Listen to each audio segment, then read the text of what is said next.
Hey there, it's Eileen and Aundrea, and we are here with our monthly market update in the Las Vegas Valley with all things real estate. We're just going to start, just right off the bat. So I have a lot of people who are very nervous. They hear all this stuff on the media. And what do you think about that? How do you think media is affecting people's views? Well, my point of view is that the media likes to sell fear because, of course, that gets their ratings, that sells commercial spots. Yeah. And with housing, of course, a lot of the reporters aren't mortgage professionals or real estate experts, and they're given this data. So, again, the fear is pumping up the negative. And unfortunately, that's what people see, and most of them buy into that. Yeah. Yeah. It's just how, depends on your filters and how you perceive that information. Yeah. You and I are going to perceive that negative data differently than the homeowner who's biting their nails waiting for their offer to be accepted, or the person trying to get qualified. Yeah. And depending on, kind of where you are in the political spectrum as well, you're going to get data on one end of the spectrum all the way to the other end of the spectrum. So the best thing, in my opinion, that you can do is not to listen to sensationalized news, because that is what we're looking at in our industry, is that it's very sensationalized. And you need to really trust a mortgage professional, a real estate professional, to give you the actual data that you can use to make smart decisions concerning either real estate that you already own, that you're holding as investments, that you're buying or selling. Any of the above, we can guide you in a direction that will benefit you in the long term, not just today.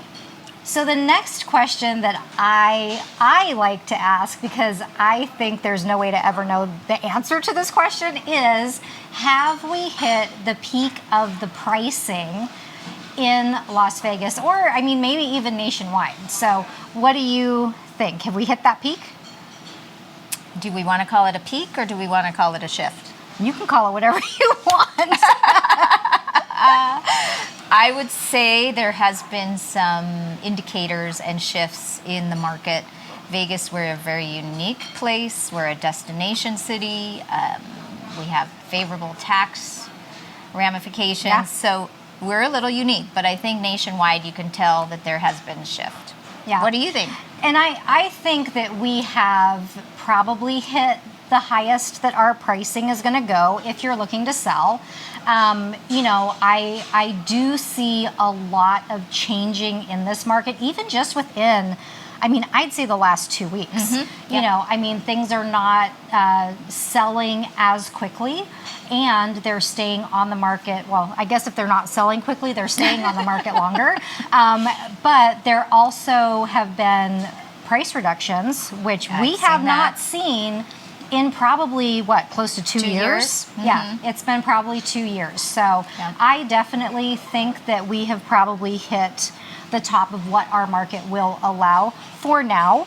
Not saying that prices are not continuing to increase, because they have been forecasted to continue to increase. But that big jump in pricing that we've seen over the last 2 years, I think that's probably pretty much over. Yeah.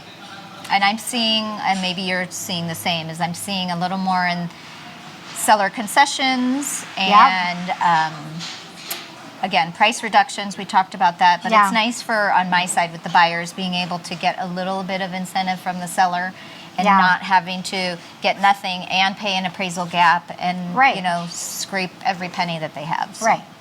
Yeah. And this is a good thing. Yes. It is not a bad thing. We love stable markets. Normal. Yes. So this is all good news. And that's why you need somebody in your corner to kind of tell you what good news actually looks like.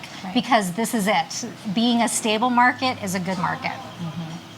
And I think, again, that's where it reverts back to having a professional like yourself, who's on top with the pinpoint and their finger on the data, being able to guide and educate the client. Yeah, absolutely. So the next thing we're going to talk about is the median home price. which is a little bit, surprising. Yeah. It's $482,000. That's what it was this past week. And honestly, I think that has a lot to do with how much higher our properties have gone up. So you have a lot more property that is now in the $1 million plus range than we've ever had before in the Las Vegas Valley. And so I think that does attribute to that price being a little bit elevated, because that also includes properties like we just had a sale, I believe, for like $23 million in Las Vegas. That property also comes into play with that median home price. So will we see that fluctuate a little bit and come down? I really do think that we will, because every time those really mega high homes sell, it does influence our median home price. So with that in mind, I mean, is that surprising to you that it's that high? It's insane. Crazy that, since the crash, that, our market has increased 4 times. Right.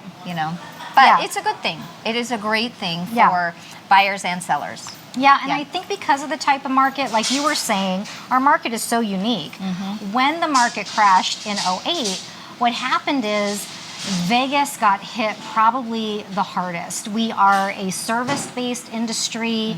When all of this happened, our values went lower than probably most places in the nation. So we really did have a large gap to kind of make up to get our market back to where it normally would have been had we not had that crash. So, I mean, I do think that we are, probably right around where we should be as far as our housing prices, all things considered. Yeah.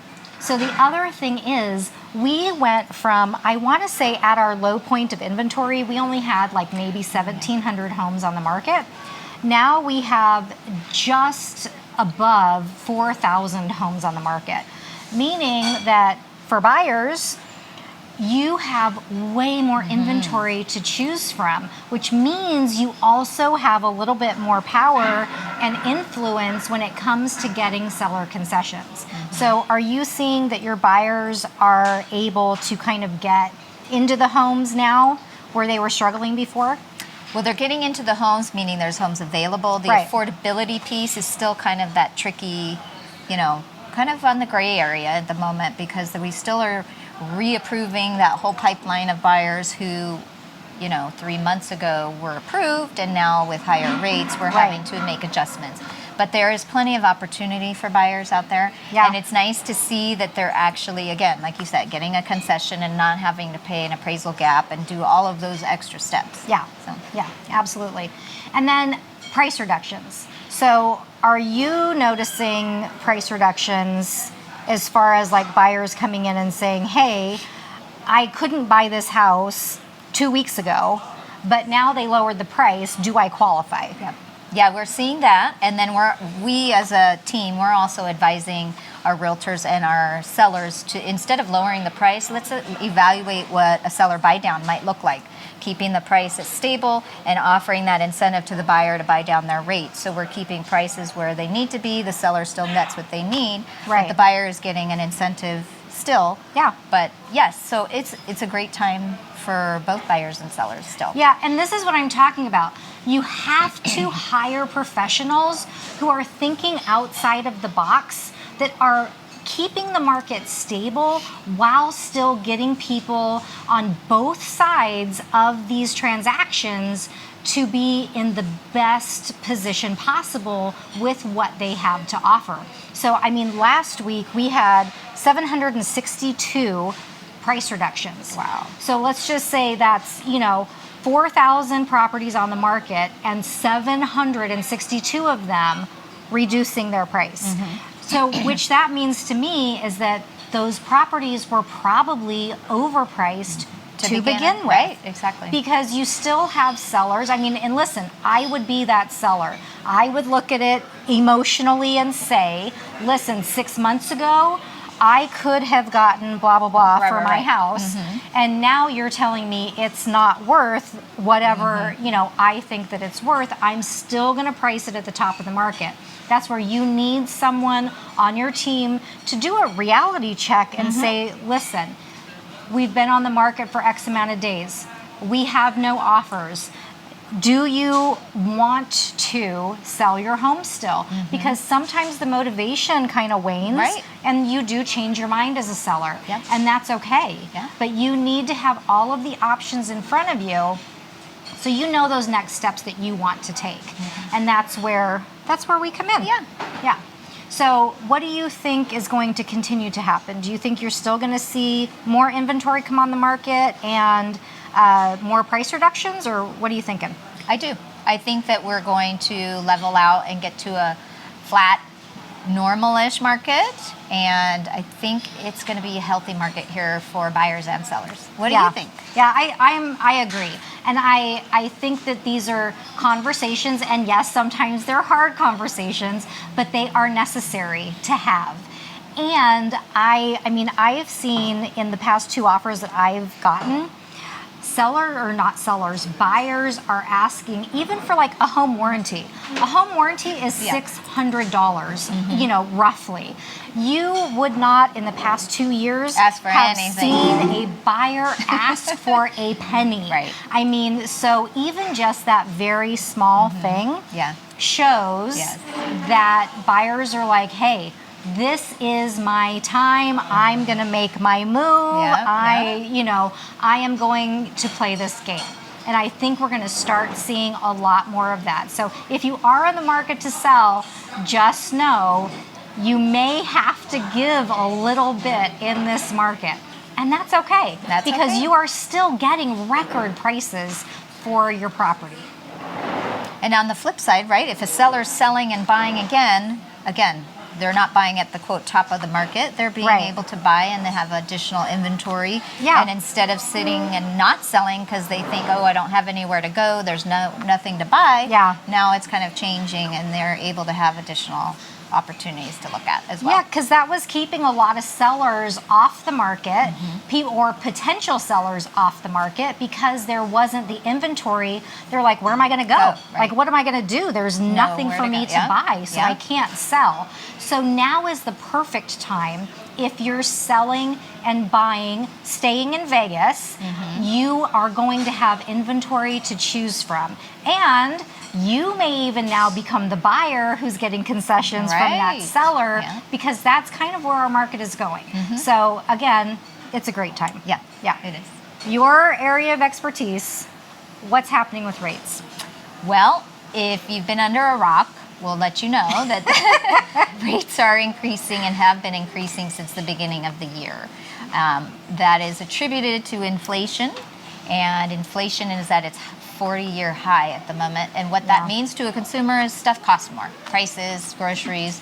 I'm sure you all have been feeling that at the pump. So, but relation to housing and inflation, there's usually a negative connotation with inflation. But good news is that inflation and housing is a good mix. Usually with inflation, housing prices continue to increase.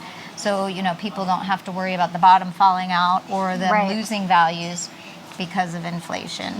And as far as rates, going back to that, circling around nationally, at the moment, 30-year rates are about 5.5, which statistically, as we know, we've been in this business a long time. Those are amazing interest rates. And it still creates amazing opportunity. And even if the rates change by a quarter or a half a point, that changes your payment by $50 or $100. So it's not going to be detrimental to your buying or investing. Well, and if you're younger than me, which I'm 51, you may not remember, but when my parents bought a home in the 80s, the interest rate was 18%. People were still buying homes. They were still selling homes. The economy was still moving right along. So if you're looking at 18% when I was a kid to now being 6%, honestly, it really is a no-brainer. So, I still think that interest rates are amazing. I do too. They're higher than they were. absolutely. And but I mean, I still think that historically they're lower than they probably ever have been in my lifetime. My lifetime as well. Yeah. And I think that going back to that is if you're a potential homeowner, if the payment is still within your budget and it's affordable, then you should still buy. 100%. Yep.